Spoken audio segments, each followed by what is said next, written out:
Bienvenue à tout le monde, à toutes et tous, pour cette deuxième réunion dans la série Genre et VIH-Sida. Nous avons le plaisir aujourd'hui d'accueillir comme animatrice Cécile de SIDAction, Cécile Chartrain, qui est responsable des programmes associatifs et référente genre. Elle a contribué à plusieurs initiatives autour de la question des violences basées sur le genre elle a notamment participé au guide dont vous parlera Aurélie Phillips. Avant de lui passer la parole, je vous annonce qu'on a la chance d'accueillir Aurélie Muscat-Phillips, qui va vous introduire la réunion et vous présenter ce fameux guide. Elle travaille à Soltis en ce moment, mais elle a aussi travaillé avec SIDAction.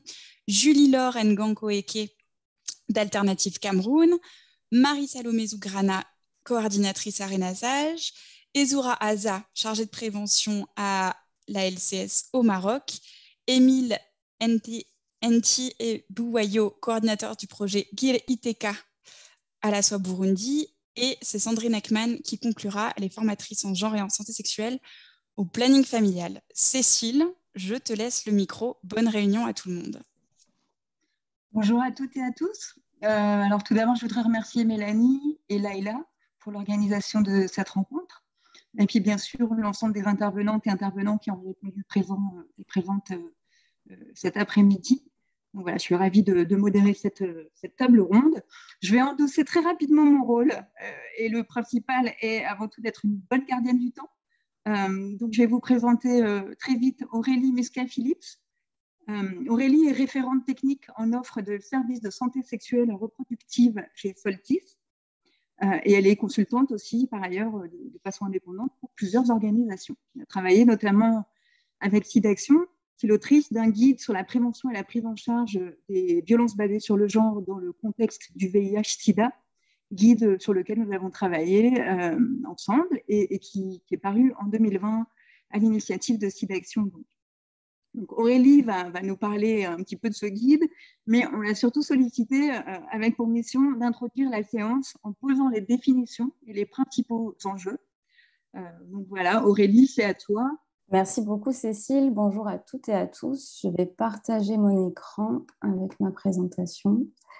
Alors, pour revenir déjà sur la définition qui est aujourd'hui adoptée par la plupart des institutions internationales, c'est la définition suivante.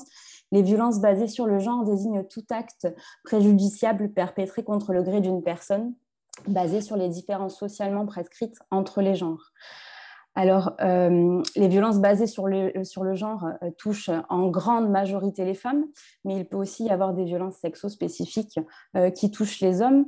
Et le terme de VBG est également utilisé pour désigner les violences basées sur l'orientation sexuelle ou l'identité de genre. Alors, c'est un problème majeur, c'est un enjeu majeur de santé publique, mais c'est également une grave violation des droits humains. Alors, pour vous en dire un petit peu plus sur le type de violence dont on parle, on utilise majoritairement deux types de classification. Une classification qui va être basée sur la nature des violences. Alors, on va parler de violences physiques, de violences sexuelles, de violences psychologiques, de violences économiques et sociales. On va parler de pratiques traditionnelles néfastes avec, par exemple, le mariage précoce ou les mutilations sexuelles féminines. Et on parle aussi de traite et d'exploitation sexuelle. Il y a une deuxième classification qui, elle, se base plutôt sur les liens entre les personnes victimes, les personnes survivantes et l'agresseur. Et donc, on parle de violences par le partenaire intime, de violences familiales, de violences communautaires, de violences dans les soins, avec la thématique des violences gynéco-obstétricales qui prend de plus en plus d'ampleur en ce moment.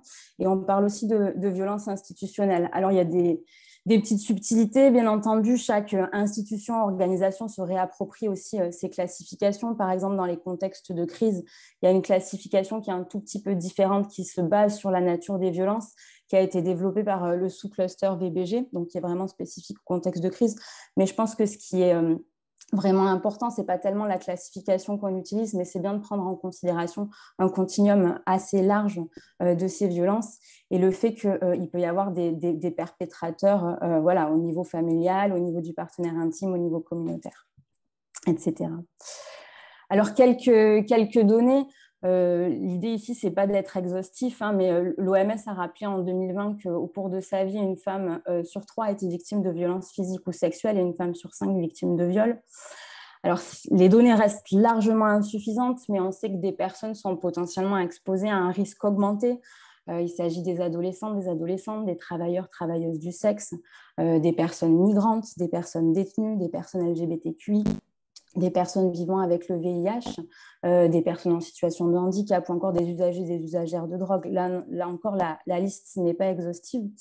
On sait aussi qu'il y a une augmentation systématique des violences dans les contextes de crise, qu'il s'agisse de catastrophes naturelles ou de conflits.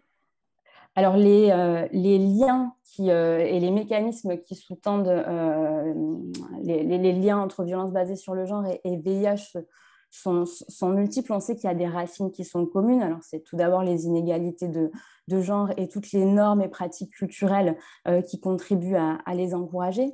Il y a aussi des facteurs de vulnérabilité croisés entre VBG et VIH. Alors, je ne vais peut-être pas présenter cet arbre dans le détail, mais vous le retrouverez dans le guide dont je vais parler tout à l'heure. C'est un arbre qui représente les causes, mais aussi les conséquences et les facteurs favorisant les violences basées sur le genre dans le contexte spécifique du VIH. Et c'est un arbre qu'on a co-construit avec certaines associations partenaires de SIDAction.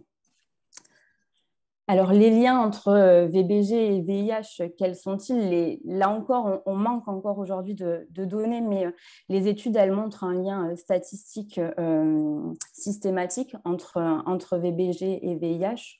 On sait que les VBG représentent un facteur de risque de transmission du VIH. Alors, ça peut être un facteur de risque direct à la suite de violences sexuelles, d'un viol, par exemple, mais ça peut être aussi un facteur de risque indirect du fait des conséquences psychologiques, des conséquences sociales ou des conséquences économiques que les personnes subissent à la suite de violences. Par exemple, il y a des études qui ont montré que le fait d'être victime de violences par le partenaire intime augmente de plus de 50% pour certaines études le risque de contracter le VIH. On sait aussi que les violences basées sur le genre représentent une barrière au dépistage et au suivi et au traitement pour les personnes VIH positives. À l'inverse, il y a des études qui sont un peu plus récentes qui montrent que le VIH est aussi un facteur de risque des violences basées sur le genre, avec le moment de la découverte du statut VIH positif et de la divulgation à l'entourage qui a été identifié comme un moment particulièrement critique qui peut intervenir comme un élément déclencheur de violence par le partenaire intime, mais pas uniquement, également de violence familiale. Alors, je ne vais pas rentrer dans le détail de toutes les études, mais je pense qu'on pourra en mettre certaines sur la plateforme. Et alors, pour finir, je vais dire quelques mots sur ce guide. Le guide qu'a mentionné Cécile, Violences basées sur le genre et VIH-Sida, qui a été développé en collaboration avec SIDAction. En fait, c'est un guide qui s'est basé sur différentes formations qui ont été mis en place avec des partenaires, des associations partenaires de SIDAction, qui avaient vraiment fait remonter le besoin de s'outiller et de pouvoir mieux répondre aux situations de violence basées sur le genre qu'elles rencontraient très régulièrement. Et du coup, il y a eu une série de formations qui a été mise en place au Cameroun et au Maroc avec certaines des intervenantes qui ont participé à cette formation et qui ont contribué à nourrir ce guide. Donc, le guide, il a vocation à reprendre un peu les grandes lignes des recommandations internationales, mais le constat principal, c'est de se dire qu'il n'y a pas beaucoup de guides, justement, qui sont contextualisés dans le contexte du VIH. Et les associations ont contribué grandement à nourrir, à contextualiser en fonction des réalités des publics et des usagers et des usagères des services qu'ils et elles mettent en place. Il y a aussi des bonnes pratiques de la part de différentes associations qui sont présentées dans ce guide-là. Et puis l'idée, c'était aussi de pouvoir accompagner les acteurs et les actrices de la lutte contre le VIH à planifier, identifier peut-être certains prérequis à la mise en place d'activités de réponse aux violences basées sur le genre, et puis pouvoir ensuite planifier ces activités-là. Donc, j'en ai terminé. Le guide, il sera mis à disposition. Je pense qu'il est déjà mis à disposition sur la plateforme. Merci à tous et à toutes.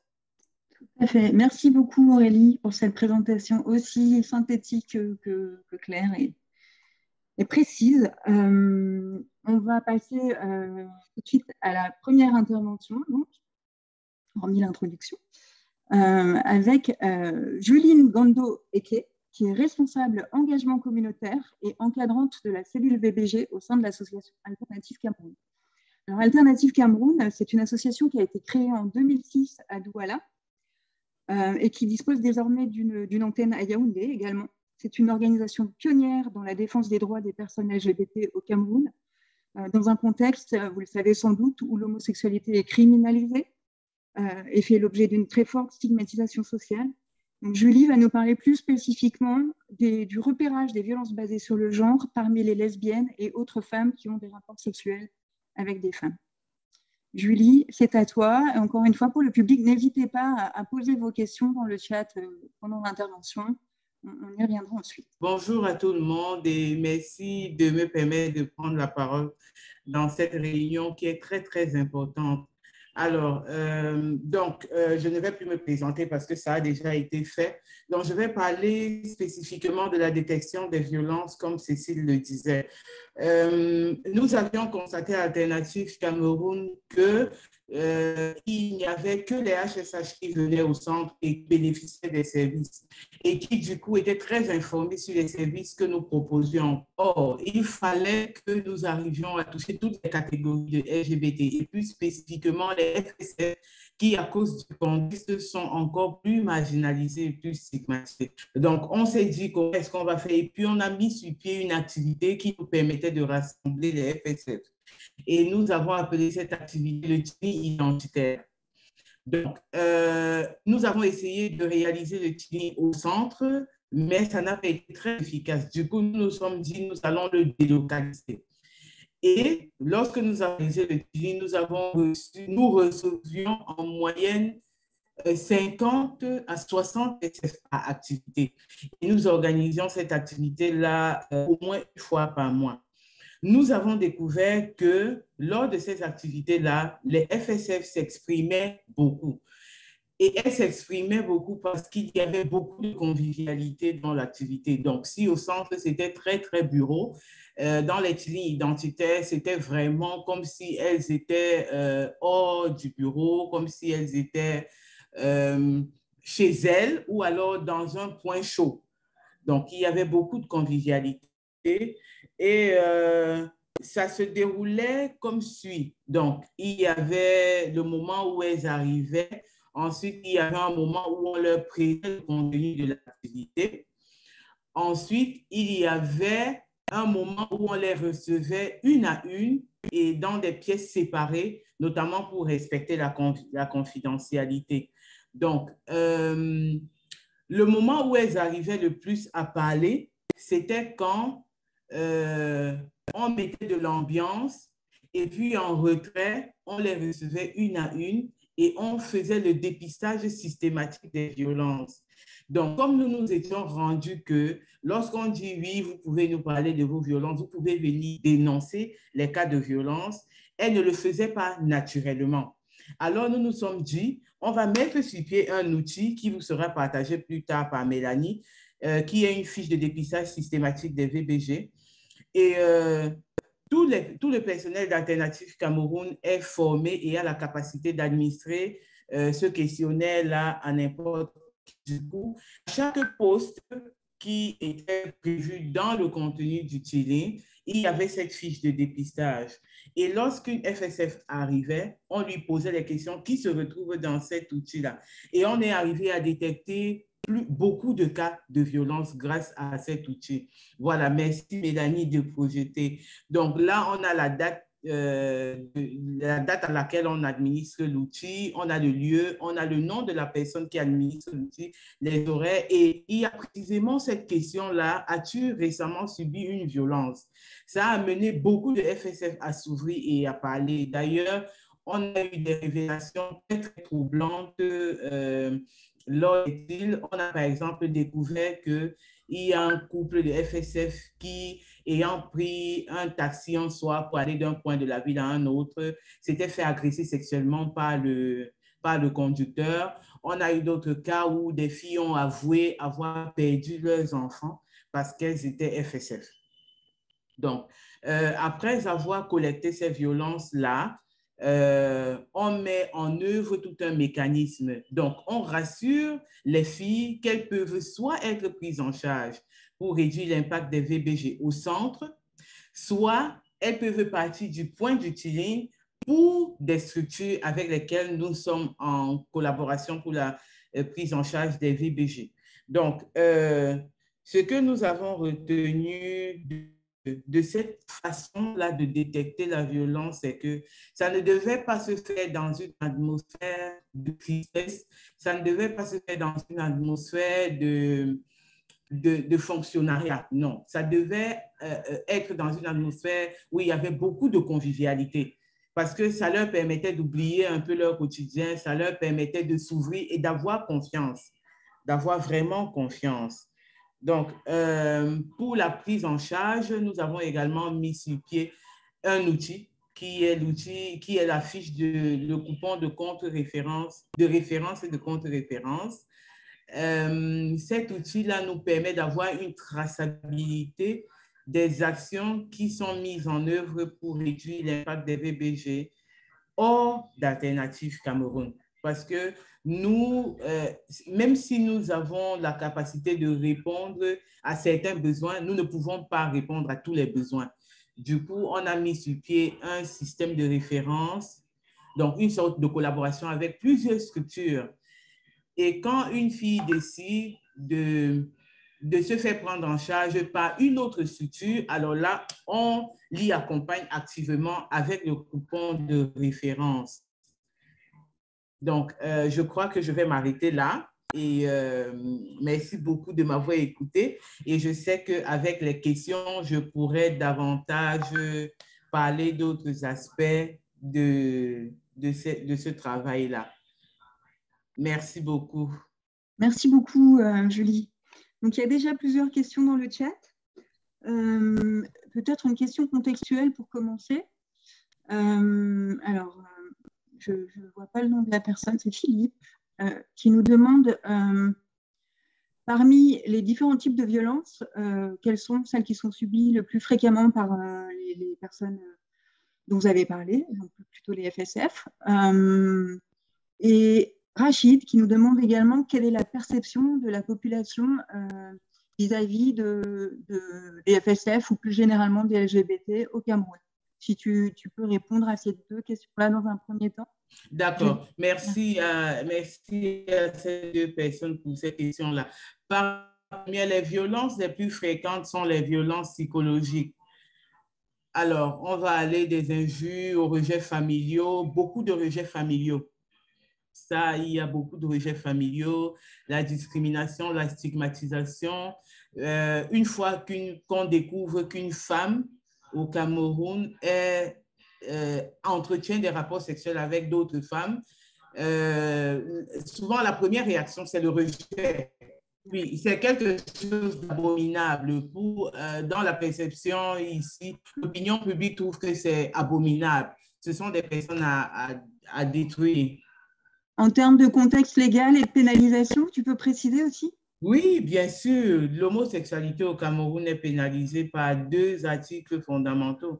Il y a le premier article 347.1 du Code pénal qui a été, avant 2016, il n'était qu'une ordonnance, mais en 2016, les législateurs l'ont convenablement voté. Du coup, il y a cette loi-là qui punit de 6 mois à 5 ans et d'emprisonnement et de 20 000 à 200 000 francs d'amende, toute personne en flagrant d'homosexualité. Et également l'article 83 de la loi sur la cybercriminalité et la cybersécurité qui punit les personnes qui font des propositions sexuelles aux personnes de même sexe par voie électronique d'1 à 2 ans d'emprisonnement et de 500 000 à 1 million de francs d'amende ces personnes-là, c'est-à-dire par texto, par WhatsApp, qui font des propositions sexuelles aux personnes de même sexe. C'est fortement pénalisé. D'accord, merci Julie. Alors, il y a beaucoup de questions dans le chat. J'en avais moi aussi. Je vais me permettre d'introduire mes propres questions et on reviendra peut-être aux autres, soit après les miennes, soit en fin de chat. J'avais une question sur comment on prend soin des pères éducatrices ou des pères éducateurs et des professionnels qui interviennent auprès des victimes de VBG. On le sait, beaucoup d'entre vous, chez Alternative Cameroun et dans d'autres associations communautaires, sont eux-mêmes concernés par des problématiques liées aux violences, au VBG et à de la discrimination liée à l'orientation sexuelle ou à l'identité de genre. Il y a donc des cas qui peuvent faire écho à vos histoires personnelles. Comment est-ce que vous essayez de gérer ça, Alternative Cameroun? Est-ce qu'il y a un dispositif spécifique d'accompagnement pour les professionnels et les pères éducatrices et les pères éducateurs? Est-ce qu'il y a une prise en charge psy aussi spécifique? Est-ce que tu peux nous en dire plus sur le sujet? Le dispositif, à la base, il est le même. Il est le même parce que on a la capacité d'offrir certaines réponses. Maintenant, par exemple, on va prendre le cas de la prise en charge psychologique. Étant donné que nous disposons de psy dans la maison, mais qu'on a parfois l'impression que si on s'adresse au psy qui est collègue de ses problèmes, on ne se sent pas trop à l'aise. Et dans ce cas-là, notre système de référence intervient. C'est là que notre système de référence intervient, qui nous permet de référer les personnes qui préfèrent ne pas s'ouvrir à leurs collègues, aux personnes avec qui nous travaillons, qui sont capables, qui ont la capacité nécessaire pour répondre à leurs besoins. Donc, le système à la base, il est le même, c'est-à-dire s'il y a des besoins pour la prise en charge médicale, on essaie d'offrir ici pour la prise en charge sociale, mais toujours est-il qu'on ne le fait pas seul, on le fait en collaboration avec plusieurs autres organisations, plusieurs autres structures. Là, ça va dépendre du niveau jusqu'auquel le professionnel est à l'aise avec son collègue ou pas. C'est ça la base, c'est ça qui nous permet de déterminer si la prise en charge est faite en interne ou en externe. Alors, il y avait une question aussi assez concrète sur existe-t-il une assistance pour ces victimes? Est-ce que tu peux parler un peu plus précisément de la prise en charge? Dans le cas de la prise en charge médicale, il y a des consultations, il y a l'offre de certains examens, il y a également on a la capacité d'offrir, par exemple, ça m'échappe un peu le terme, mais on peut, par exemple, les personnes qui sont victimes de viol, on peut les mettre sous PEP, pour les femmes, on peut leur donner la contraception, les moyens de contraception. Il y a également la possibilité d'offrir les premiers soins. S'il y a eu des blessures, on peut offrir les premiers soins ici, le temps de référer la personne dans une formation sanitaire un peu plus grande. S'il faut, par exemple, des grandes chirurgies ou faire beaucoup de points de suture.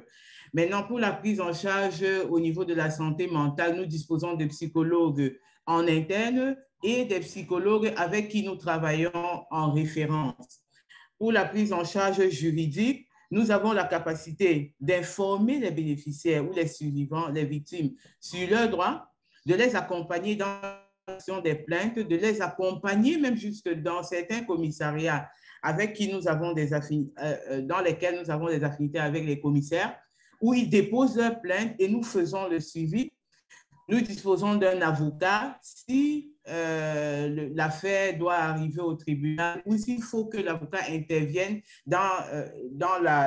au commissariat ou à la gendarmerie. Pour la prise en charge sociale, très récemment, nous avons mis sur pied un refuge, c'est-à-dire si une personne est rejetée et qu'elle arrive chez nous, on peut lui offrir un toit pendant un certain temps. Et nous avons, sur le plan social également, nous accompagnons les personnes grâce à notre collaboration avec le Fonds national de l'emploi à trouver des emplois. Quand les personnes peuvent être embauchées, recrutées au sein d'Alternative nous les recrutons immédiatement dès que nous voyons que le besoin est là.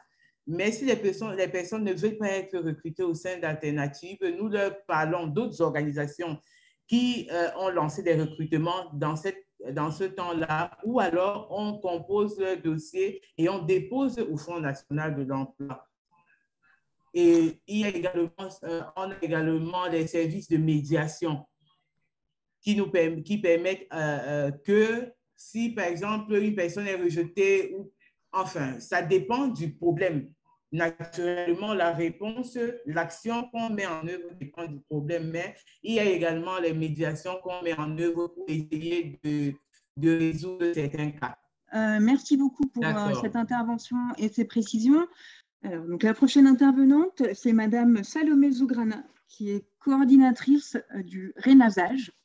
Le RENASAGE, c'est un réseau burkinabé qui est composé d'une trentaine d'associations et qui a pour but d'informer et sensibiliser sur les questions liées à la sexualité, à la santé sexuelle et aussi à la lutte contre les violences faites aux femmes. Ou VBG, si on veut être encore plus générique. Cette intervention portera plus spécialement sur l'accompagnement des personnes excisées. Salomé, c'est à toi.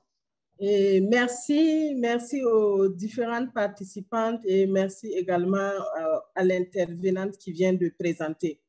Et je ne veux plus me représenter. Et RENASAGE va intervenir sur une thématique, à savoir accompagnement des victimes de l'excision au sein de notre centre RENASAGE. Il faut dire que RENASAGE mène des actions individuelles ou collectives qui privilégient l'approche globale en santé sexuelle et également l'approche par les droits. Et nous incluons également la lutte contre les violences basées sur le genre, la lutte contre le VIH-Sida et l'approche par les droits.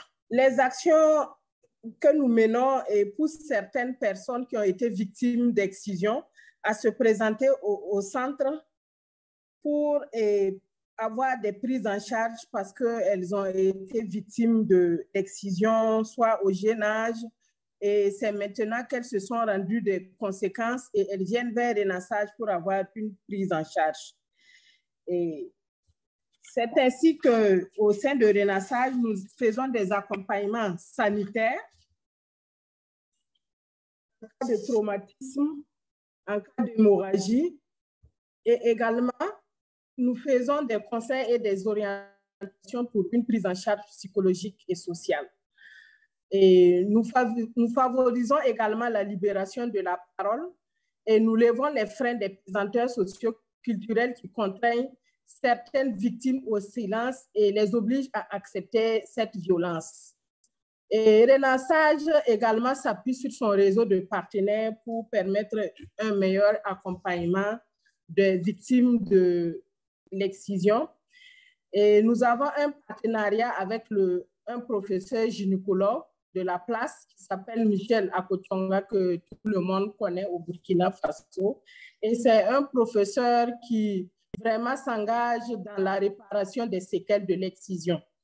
Et c'est ainsi qu'après des groupes de parole, certaines personnes se sont présentées à nous. Et c'est le cas de Madame Yabré, qui est une jeune femme de 28 ans, qui a eu des difficultés lors de son premier accouchement.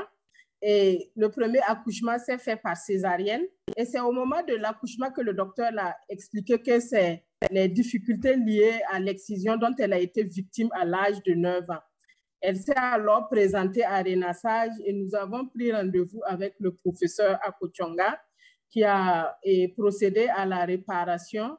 Et aujourd'hui, Madame Yabré est une femme épanouie qui vit sa pleine sexualité avec son époux et elle a même eu son deuxième enfant par voie basse. Nous avons également reçu une jeune fille qui s'appelle Saga. Saga est une jeune fille de 16 ans qui est arrivée de la deuxième ville du Burkina Faso, à savoir Bobo-Dioulasso. Saga s'est présentée chez nous parce qu'elle avait des difficultés même pour uriner et même pour avoir des rapports sexuels, elle n'arrivait pas. Donc, au sortir d'un groupe de parole, elle s'est présentée à une animatrice qui l'a accompagnée du siège de RENASAGE. Et nous avons pris également rendez-vous avec le professeur Akotionga, aujourd'hui, elle se sent une jeune fille complète, une jeune fille accomplie. Et aider les jeunes filles et les femmes à retrouver une vie normale et épanouie est un objectif de renaissage, car l'excision est une forme de violence et un bafouement extrême des droits de la femme. Et comment nous allons faire pour un meilleur accompagnement des jeunes filles et des jeunes femmes excisées? Et nous renforçons des actions de prévention, à savoir les groupes de parole. Et également, nous pensons qu'il faut sensibiliser la communauté qui protège des fois les exciseuses. On se rend compte que des fois, quand il y a une excision, quand une jeune fille est victime de l'excision, c'est les parents même de la fille qui protègent l'exciseuse, qui refusent de dénoncer ces exciseuses. Et pour conclure, nous dirons que l'éducation sexuelle complète et adaptée à l'écoute des jeunes est un levier pour lutter contre l'excision, le VIH et les autres formes de violence. Et ce sont ce genre d'actions que Renaissage mène. Et à cet effet, nous menons actuellement un programme PATCH en direction des jeunes. Et ce programme permettra de lutter contre le VIH-Sida au sein des jeunes et également éviter les violences basées sur le genre. Je vous remercie. Merci beaucoup, Salomé. Alors, il y a plusieurs questions à nouveau dans le chat. Super, oui, vous êtes très dynamique aujourd'hui et les présentations sont intéressantes, ce qui favorise aussi cet échange. Alors, première question, quelles sont les actions que vous menez pour impliquer l'État du Burkina? Peut-être que Salomé, tu peux nous préciser un peu quel est l'état des politiques publiques oui. sur l'exclusion, la lutte contre l'exclusion, l'excision au niveau national, et ensuite les actions de plaidoyer et autres actions que vous menez pour impliquer l'État. Il faut dire qu'il y a de grandes avancées dans la lutte contre l'excision au Burkina Faso. Et selon l'enquête démographique et de santé de 2010 et l'enquête multisectorielle continue de 2015, le taux de l'excision est passé de 75,8% à 67,6% pour les femmes de 15 à 19 ans et de 13,3% à 11% pour la tranche de filles de 0 à 14 ans. Mais malgré cela, on note qu'il y a quand même une persistance de l'excision, malgré les avancées. On a également un comité national de lutte contre les MGF qui a été mis en place depuis 1990. Et il y a également un dispositif légal, mais malgré ça, on a toujours des cas d'excision et nous en recevons au sein de Renaissage. Et par rapport la deuxième question, c'est sur le plaidoyer. Il faut dire que Renaissage est dans un groupe technique santé sexuelle de la reproduction qui est un regroupement des associations qui interviennent dans le domaine de la SR et nous participons dans ce cadre-là aux différents plaidoyers afin qu'il y ait plus de violence basée sur le genre au niveau du Burkina Faso. D'accord, merci beaucoup Salomé. Alors, il y a d'autres questions. Une question notamment de Joseph qui demande plus de précision sur la manière dont vous détectez les personnes qui sont victimes d'excision. Et c'est comme je l'ai dit tout à l'heure, nous menons des actions collectives et individuelles. Et c'est à la suite de ces actions que les personnes se présentent individuellement au centre Renaissage pour expliquer les traumas, soit pour expliquer juste les traumatismes qu'ils ont vécus, et d'autres nous approchent pour qu'on les accompagne afin qu'ils puissent avoir les réparations liées aux séquelles. D'autres ont des kéloïdes au niveau de leur partie génitale et n'arrivent plus à avoir une vie épanouie parce qu'elles ont été victimes d'excision. Et c'est là que notre partenariat avec le professeur nous aide beaucoup parce que nous prenons rendez-vous et la personne part pour avoir une réparation. Et également, par rapport à la prise en charge psychologique, on a des conseillères qui les écoutent, qui les parlent, et d'autres pensent même qu'après l'excision, elles sont plus femmes, elles sont plus des femmes. Et nous les expliquons que c'est possible de retrouver une vie épanouie après l'excision. Et souvent, les écouter leur fait du bien. parce qu'elles vivent avec cette douleur, ce traumatisme et n'arrivent pas à en parler autour d'elles. Parce que la question de sexualité est une question taboue au Burkina Faso. Donc, au sein des groupes de parole, ça libère les paroles et ça soulage beaucoup ces personnes. Et souvent aussi, c'est via le bouche à oreille. J'ai entendu parler de Renassage et je me présente à Renassage pour exposer mon problème afin qu'on puisse m'accompagner. Ok, Salomé. Alors, je vais faire couper 2 autres questions qui portent davantage sur la prévention des VBG. Qu'est-ce que vous faites pour essayer d'agir à titre préventif sur les VBG et notamment si vous vous adressez aux hommes? Tu as évoqué des groupes de parole pour les femmes. Est-ce qu'il y a des actions spécifiques en direction des hommes? Les actions terrain sont menées aussi bien avec les femmes qu'avec les hommes parce qu'on a remarqué qu'au Burkina, le pouvoir est beaucoup plus masculin.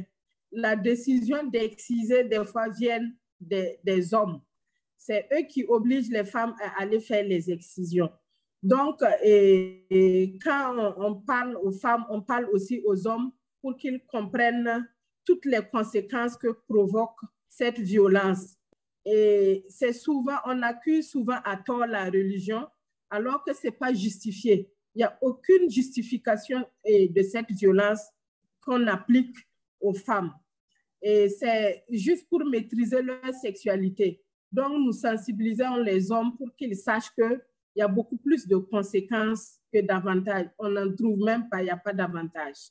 Ok, merci.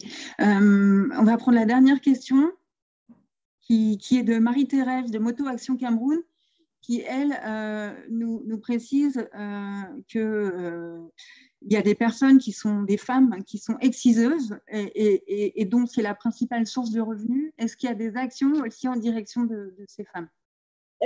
Au Burkina Faso, le ministère en charge de la femme mène des actions pour également, parce que les exciseuses, elles en font une activité rémunératrice. Voilà, elles vivent de ça et quand tu excises ton enfant, tu dois payer une somme. Et pour qu'elles abandonnent leur lame, chez nous, comme on le dit, qu'elles jettent, elles enterrent leur lame, on leur donne des subventions pour qu'elles abandonnent ce métier qui ne fait que causer des conséquences au sein de la population, des jeunes filles et des femmes. Donc, il y a des actions qui sont menées à leur endroit. Ok, très bien. Merci beaucoup, Salomé. On enchaîne avec Dr Edzoura Adza. Donc, Dr Adza est responsable de projets de prévention du VIH et des IST, en particulier auprès des femmes travailleuses du sexe au sein de l'ALCS. L'ALCS, c'est une association historique de lutte contre le sida au Maroc qui a été vraiment à l'initiative de nombreuses actions depuis plus de 30 ans déjà, avec des antennes dans de nombreuses régions. Et la communication présentée par Adza nous éclairera sur l'enjeu de la prise en charge des personnes à distance, un enjeu qui est particulièrement important, bien sûr, en temps de Covid et pour celles et ceux qui vivent dans des zones très isolées. C'est à ton tour, Adza. Merci. Ok, merci. Merci beaucoup, Cécile. Alors, voilà, donc je vais essayer de vous présenter rapidement le dispositif de prise en charge qui a été mis en place par la LCS pour prendre en charge en fait les victimes de violences, notamment les travailleuses de sexe et les HSH, pendant la période de crise sanitaire liée à la Covid. Donc, je rappelle rapidement en fait le contexte de ce projet. Donc, pendant nos interventions et pendant la crise sanitaire, on a pu constater que la population avec laquelle on travaille, notamment les travailleuses de sexe et les HSH, sont plus victimes de violences et leur vulnérabilité a été accentuée.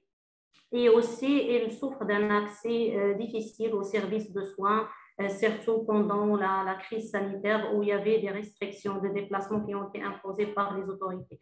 Donc, c'était très important d'essayer de pallier en fait, à ce problème-là en mettant en place un dispositif qui va répondre aux besoins de nos bénéficiaires. Donc, avant d'expliquer rapidement ce que c'est ce dispositif, je reviens sur en fait c'est le programme de prise de sexe et des HSH au niveau du Maroc, donc, qui a été mis en place depuis 1993 sur plusieurs villes. Après, au fil du temps, on a pu élargir ce programme à une trentaine de villes actuellement au Maroc, avec le renforcement du package de prévention grâce à la mise en place des cliniques de santé sexuelle et reproductive. On a pu intégrer aussi la PrEP auprès de nos bénéficiaires, l'autotest. Et depuis 2019, on a mis en place un projet de prise en charge de violences, de victimes de violences en partenariat avec le CFT.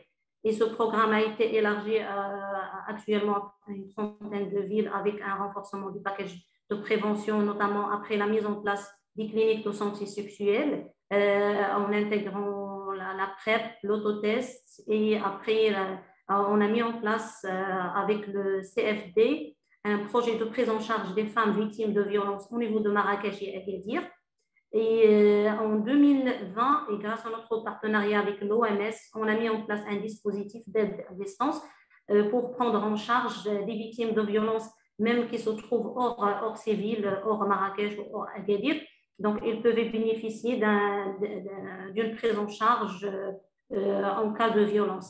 Donc, les axes de ce programme étaient surtout l'écoute, la sensibilisation, l'orientation des bénéficiaires, un appui psychologique à distance, grâce au recrutement d'un psychologue à distance, un conseil juridique aussi à distance et une prise en charge médicale, surtout à travers une orientation vers les cliniques de santé sexuelle qui se trouvent sur 7 villes au Maroc.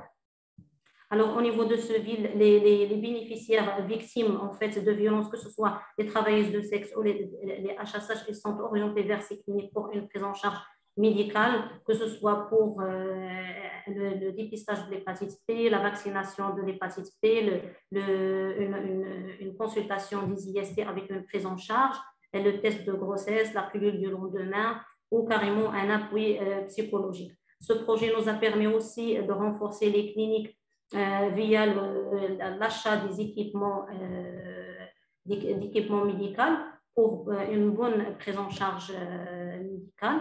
Alors, pour ce qui est le dispositif, donc, comment ce dispositif fonctionne? Donc, on a pu en fait recruter 2 écoutants qui reçoivent des SMS ou WhatsApp ou des appels téléphoniques via des victimes de violences. Et après, ils font une écoute. Et selon le besoin, il arrive à orienter vers les cliniques de santé sexuelle, que ce soit pour des prises de rendez-vous pour une prise en charge médicale ou vers un psychologue à distance, c'est-à-dire que même ces personnes, même s'ils ne se trouvent pas dans des villes où nous avons une clinique de santé sexuelle, on pourra avoir un rendez-vous avec un psychologue ou un juriste selon le besoin, ou les orienter, que ce soit vers les cliniques ou vers les structures partenaires pour une prise en charge médicale ou une autre selon le besoin en fait.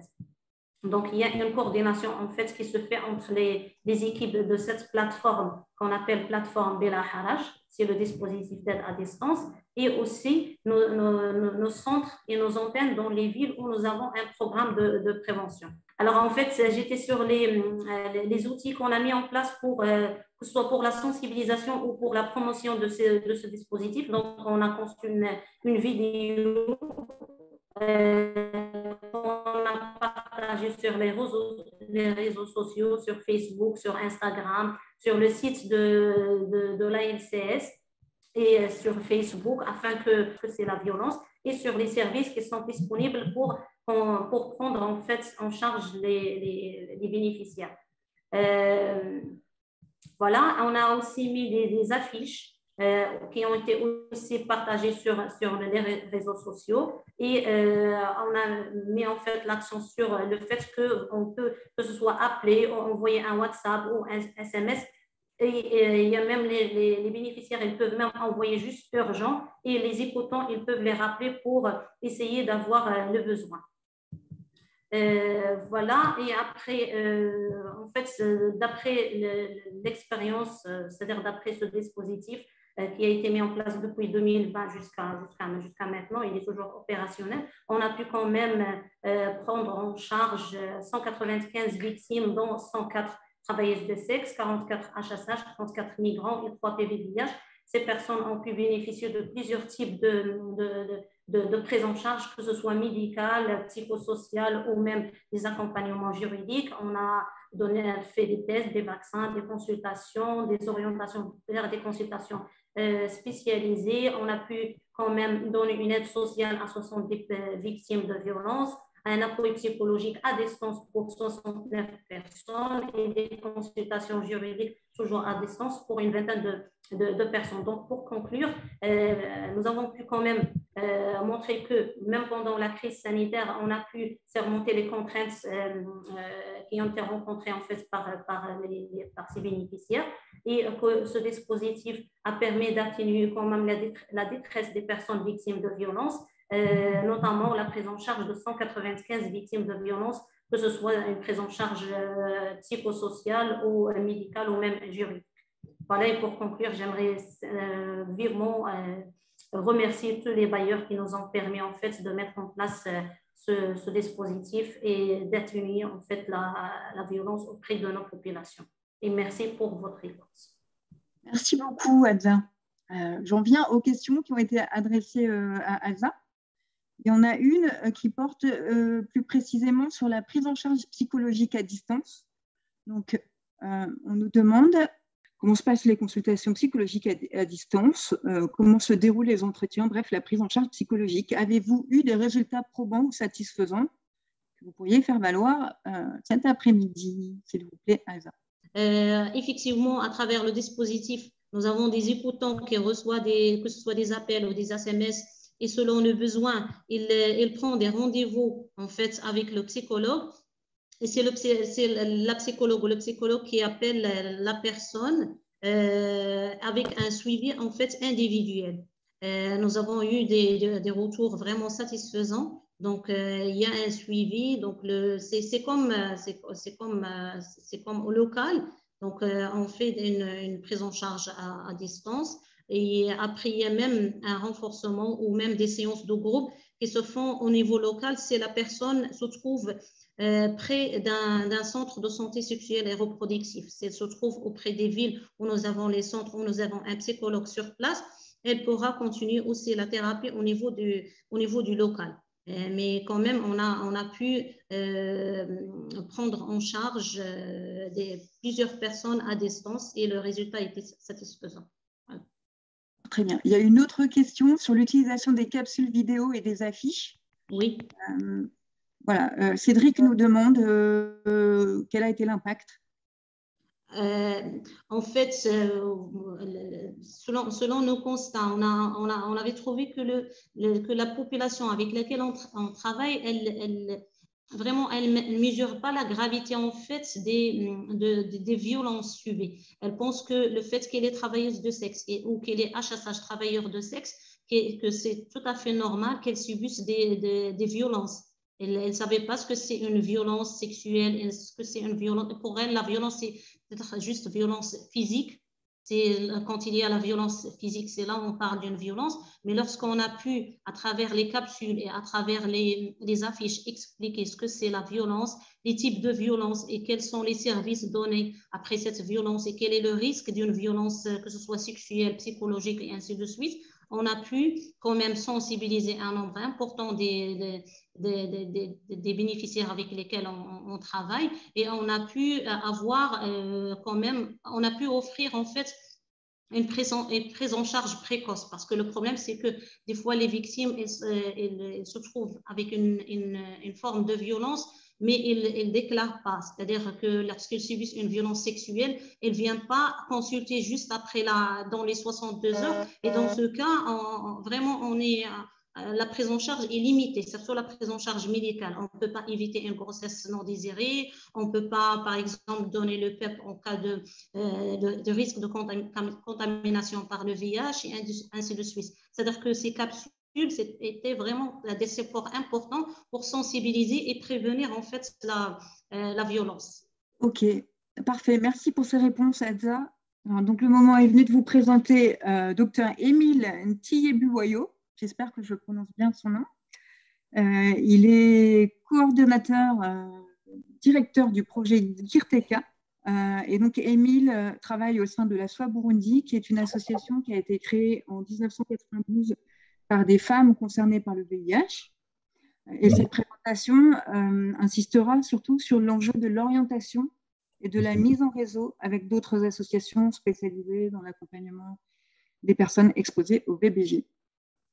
Émile, la parole te revient. Le réseau de référencement des victimes est organisé à 3 niveaux. Le premier niveau, c'est au niveau collinaire. Et le dispositif au niveau collinaire, c'est construit par 6 membres.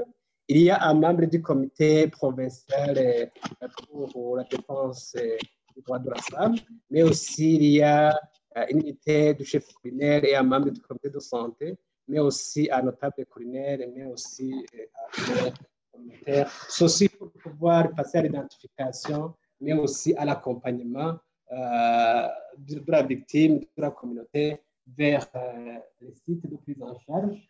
Et au niveau communal aussi, il y a, c'est le deuxième niveau, qui est constitué d'un dispositif de 11 à 13 membres. Et cela, c'est au niveau communal, il y a la division communale, mais aussi il y a l'assistance sociale, le chef culinaire, mais aussi il y a les unités comme l'OPJ qui est l'officier de police au niveau communal, mais aussi un technicien de la promotion de la santé et d'autres intervenants comme la société civile. Ceci, il y a une interaction directe du niveau culinaire, mais aussi au niveau de l'administration pour répondre et atteindre les besoins de la victime. Et au niveau provincial, il y a aussi une unité qui est au niveau provincial qui est composée par le conseil de sécurité du gouverneur, mais aussi le procureur de la République, le tribunal de grande instance, mais aussi il y a le coordinateur au niveau de province de CDFC, mais aussi le commissaire de la province de la police et le province de l'éducation. Ceci pour une interaction, que ce soit au niveau province, mais aussi au niveau communal, dans le cadre de donner une réponse multisectorielle à la victime de SPG. Maintenant, ici, on entre dans le fonctionnement maintenant du système de référencement, dans l'accompagnement de la victime. Il y a un système de fonctionnement. Ici, au niveau culinaire, qu'est-ce qu'on fait là-bas? Il y a une sensibilisation de la prévention communautaire, mais aussi on passe à l'aide des survivants pour intégrer des associations communautaires. Il y a aussi une intégration des survivants dans la communauté, mais aussi une référence à l'accompagnement des survivants et suivi des enfants maltraités, que ce soit des filles, mais aussi des victimes de VBG. Au niveau communal, il y a un renforcement des capacités des réseaux culinaires, mais aussi résoudre des questions de VBG référées par le niveau culinaire. Il y a une évaluation de l'état des VBG au niveau commun et adoption des stratégies à travers des réunions trimestrielles. Au niveau provincial, les membres des réseaux font le plaidoyer auprès des bailleurs décideurs et aussi passer à la résolution des questions de VBG fait par le niveau communal, mais aussi un renforcement des capacités des réseaux communaux et coordination de toutes les actions de lutte contre le VBG au niveau province. Aussi, les membres au niveau provincial passent à l'évaluation de l'état des VBG au niveau province et à l'adoption des stratégies à travers des réunions de coordination. Et comme activité principale, il y a d'abord des formations des membres des réseaux, que ce soit des leaders communautaires et religieux, administratifs, mais locaux, mais aussi à des formations de membres de prévention et prise en charge holistique des VBG. Et il y a des ateliers qui sont organisés dans le cadre de renforcement du système de référencement avec les intervenants de VBG, notamment l'administration, la santé, l'éducation, la police et la justice, mais aussi d'autres acteurs communautaires. Ici aussi, il y a les membres des réseaux qui organisent des sessions de réflexion communautaire entre les membres des réseaux, juste pour donner des connaissances requises en termes de prévention, mais aussi de réponse au niveau communautaire du cadre de VBG. Mais aussi le projet, notre travail à l'UCL, on passe à la cartographie des différents intervenants au niveau communautaire en matière de VBG et on travaille en synergie avec d'autres acteurs comme la province, les districts et on passe au mapping ou la catégorie des services disponibles au niveau communautaire. Ici, peut-être, on a le temps de revoir aussi, il y a des outils ou dispositifs qui sont mis à la disposition des différents acteurs du réseau, comme des fiches de référence contre référence, mais aussi des guides qu'on appelle les GeoBait, qui sont mis à la disposition des sites et qui constituent des guides. Voilà, merci Mélanie. Ça, c'est une fiche de référence et contre référence qui est utilisée au niveau communautaire.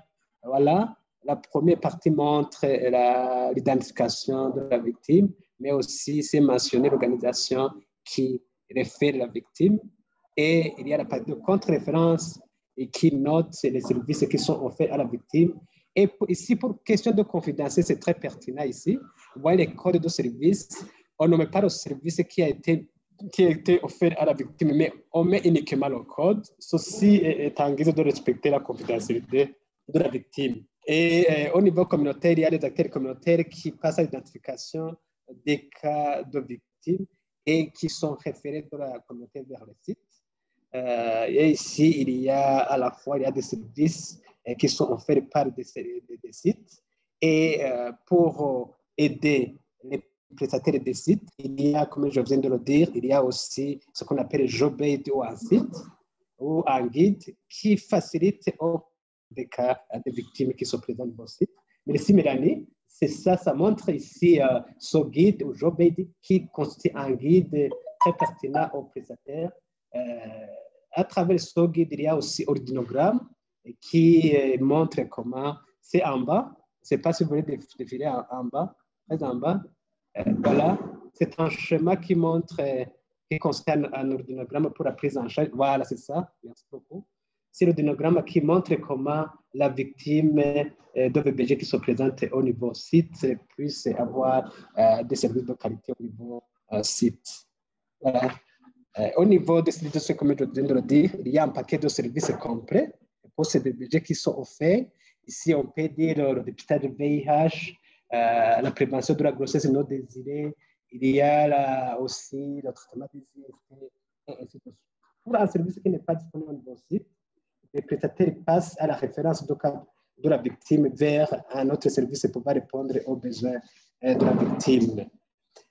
Aussi, après avoir les récits des services en fonction de ses besoins, la victime maintenant est retournée au niveau communautaire. C'est ce qu'on appelle la réinsertion des survivants dans les communautés et en soutien psychosocial, mais aussi sur la base de mapping qui a été fait par le projet.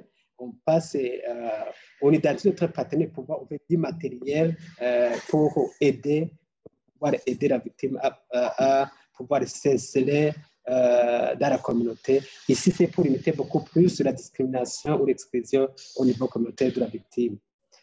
Les CDC aussi reçoivent également des survivants référés des autres intervenants de BBG, autres sites, police, justice ou administration. C'est ça montre le chemin alors, soit au niveau communautaire, mais aussi au niveau site. C'est un réseau de référencement de la victime. Vous voyez la survivant ou le survivant, c'est pas tout le survivant se trouve au cœur du schéma. Et il y a au niveau communautaire, en haut, mais aussi il y a d'autres éléments comme police et justice. À droite, il y a d'autres acteurs communautaires. Et tout conduit vers la référence au niveau des sites de prise en charge pour pouvoir répondre aux besoins de la victime identifiée. Ici, je passe maintenant à un exemple qui a été accompagné par notre site qui est la Burundi. Il s'agit d'une femme de la province de Gitega, c'est l'une des provinces d'intervention du projet. Et c'est une femme qui était VIH positif depuis 3 ans, et malgré qu'on a essayé le traitement à élever, la chaîne de bien de la femme a été restée détectable. Alors, après avoir écouté la femme, on a le site a pu identifier que la femme recevait, je dirais, des représailles de la part de sa femme au niveau du ménage. Alors, via un acteur communautaire, on a pu mener une visite à domicile pour écouter les deux, que ce soit l'homme et la femme, et on a pu se rendre compte que la femme recevait des menaces de la part de son mari, et on a essayé de mener, conscientiser son mari, écouter pouvoir écouter, mais aussi réconcilier les deux de la famille. Et après avoir le mari accompli qu'effectivement, il faut bien considérer sa femme. Et après cette considération, on a constaté qu'après, la chair de la femme est devenue maintenant non détectable. Voilà, c'est un exemple qui a été accompagné dans notre projet. Merci beaucoup. Merci beaucoup, Émile. Une question que j'aurais à t'adresser, Émile. Est-ce qu'il y a une clé, un truc un petit peu essentiel que tu retiendrais pour que ça marche, la prise en charge des personnes victimes de VBG? Est-ce qu'il y a quelque chose auquel tu penses qui serait incontournable dans la réussite de la prise en charge individuelle ou des projets que vous avez mis en place? Merci beaucoup, Cécile. Ici, effectivement, c'est ce travail en synergie avec d'autres intervenants. J'ai parlé de cet aspect de mapping ou cartographie des services qui sont au niveau communautaire. Vous comprenez que la prise en charge, dans le cas de VSBG, n'est pas une prise en charge d'une seule association ou une seule organisation. On travaille en synergie parce qu'il faut que la réponse de la victime soit multisectorielle.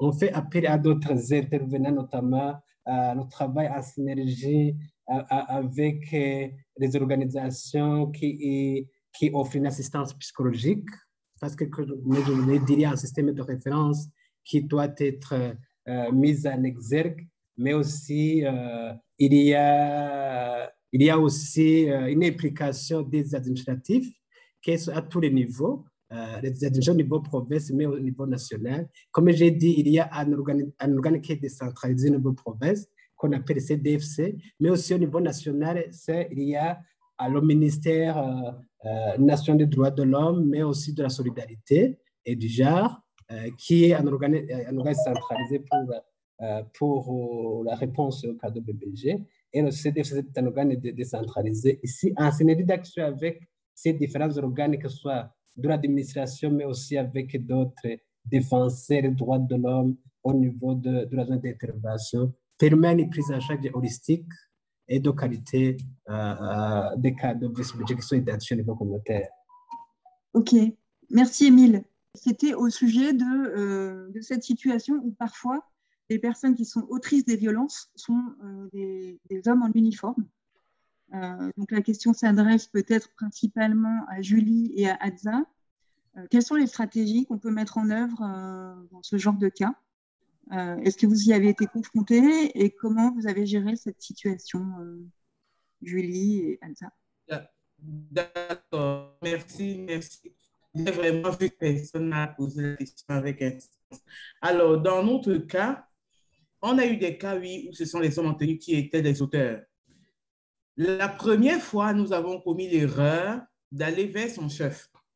C'était une grosse erreur parce qu'après, il y a eu des représailles.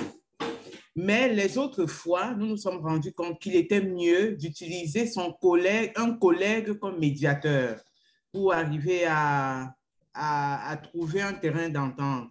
Parce que dans le cas contraire, c'est peut-être que lui, à son lieu de service, il va écoper des sanctions et les représailles s'en suivent. Donc, notre stratégie, c'est d'utiliser un collègue comme médiateur, tout simplement.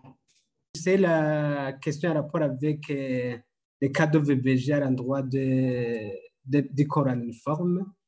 Au Burundi, ça existe, c'est déjà notifié, mais c'est la difficulté qu'il y a, c'est la traduction en justice pour ces cas de corps en uniforme, parce qu'il y a un organe au sein du corps militaire ou de la police qui est chargé de répondre à des questions juridiques à l'endroit de ces corps. Mais on note qu'il y a beaucoup de cas de VBG qui sont causés par ces corps en uniforme et il y a une difficulté, mais il y a des actions de sensibilisation à l'endroit de ce corps en uniforme pour pouvoir limiter ces cas de VBG qui sont notifiés ici au Burundi. Merci à toutes et tous. Donc, je vous présente Sandrine Ekman, qui est responsable formatrice genre et santé sexuelle au sein du planning familial. Pardon, Sandrine, pour le retard. On te laisse la parole pour conclure. Merci beaucoup. Merci d'ailleurs d'avoir proposé au planning ce petit temps. Je ne l'appellerai pas forcément une conclusion, mais peut-être un regard porté sur tout ce que vous avez pu amener. Ce regard, il va se situer donc à la fois comme formatrice. Effectivement, je suis formatrice sur les questions de genre, santé sexuelle et droit, et j'interviens sur certains programmes. D'ailleurs, je salue les partenaires avec lesquels je travaille qui sont dans l'assistance. Et j'ai aussi été pendant un peu plus de 12 ans responsable d'un centre de santé sexuelle et centre de dépistage, donc particulièrement en première ligne de l'accueil de personnes qui peuvent être confrontées à des violences et qui viennent aussi sur des questions de dépistage de VIH, donc la qualité de l'accueil.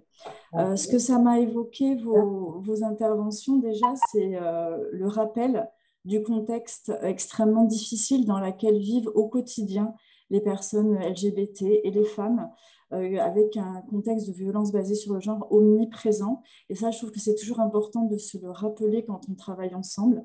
Nos contextes ne sont pas toujours les mêmes. Et avec à côté un dynamisme des acteurs locaux qui, avec les synergies qu'ils créent, essayent de créer des contre-pouvoirs, des résistances pour que les droits et l'accès à la santé sexuelle puissent quand même être possibles dans ces lieux-là.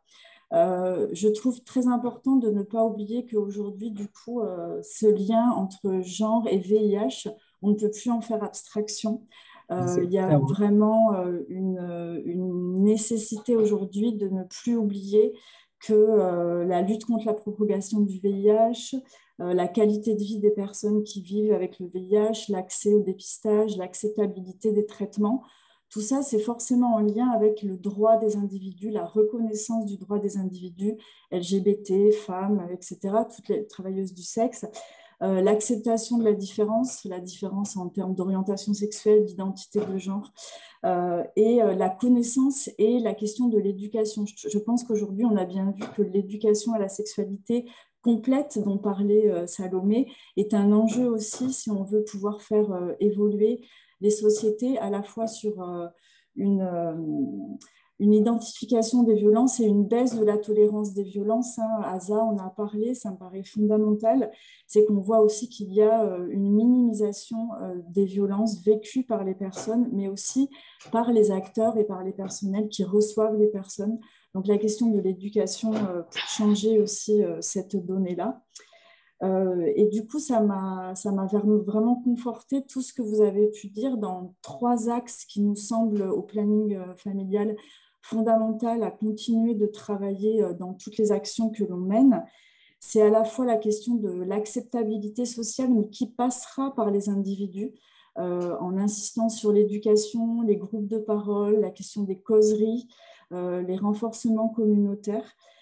Tout ce que nous, on met autour de la question de l'éducation populaire, c'est-à-dire que ça ne se décrète pas, le changement de société, ça se vit et ça s'insuffle aussi par les personnes. Donc, tout ce champ-là que vous essayez et qu'on a bien vu dans vos actions, vous mettez en œuvre, la question du collectif qui semble quand même indispensable pour entendre ce que les personnes ont à dire aussi de ce qu'elles vivent, de ce qu'elles subissent, que ce soit sur les questions de mariage précoce, d'excision, de violence de quotidien, de discrimination, pour que cette parole, elle puisse aussi, on puisse en faire une force collective. La question du plaidoyer, vous l'avez évoqué, bien sûr, il y a des résistances, il y a des leaders, il y a aussi les hommes qui parfois ont du mal à abandonner leurs privilèges ailleurs et ici. Ce n'est pas l'apanage de certains lieux. Donc, comment aussi sensibiliser les personnes qui sont plus dans les questions de pouvoir et de résistance à l'intérêt de ce changement. Donc, toute la question du plaidoyer que l'on mène aussi au planning et en partenariat avec les partenaires. Et ce qui me paraît aussi vraiment important, c'est tout le volet que vous avez développé sur l'accueil et l'accompagnement, et donc la formation aussi des professionnels, parce que cette question de représentation, elle est aussi très présente parfois chez les professionnels de santé, chez les personnes qui accueillent. Donc, continuer à sensibiliser aussi les professionnels pour qu'ils soient conscients de l'accueil parfois qu'ils imposent sur certaines catégories. Et donc, continuer dans tous ces sens-là pour les programmes.